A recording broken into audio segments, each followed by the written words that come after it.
तर काय म्हणते मित्रांनो, तर आज आहे आपला आखरीचा पेपर आणि मी चाललो कंपनीतून नाईट शिफ्ट करून घरी. तर आता आला आपला स्टॉप आणि उतरलो बसमधून आणि घेतली आपली गाडी आणि निघालो आपल्या गावाकडे. पोचलो बा आता आपल्या घरी, काढली आपल्या गाडीची चाबी आणि लागलो म्हशीचं दूध काढायला. दूध काढून झालं आणि थोडं लक्ष दिलं डेअरीवर आणि आईले म्हटलं डेअरी पाहून घेशील, म्हटलं मी चाललो पेपर द्यायला. केली बा लवकर तयारी आणि निघालो काटोलले जायला. आलो बा मग काटोलात.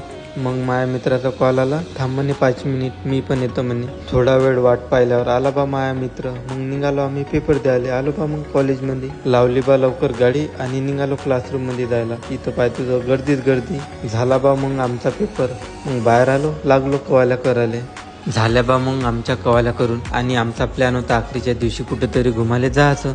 तर आता वेळेवर कुठं जायचं म्हटलं तर जवळ कोणतं ठिकाण आहे, तर आपलं जवळ आहे पारशिंगा. तर आलो बा मग आम्ही पारशिंग्यामध्ये. केलं बा मग सगळ्यात पहिले सत्य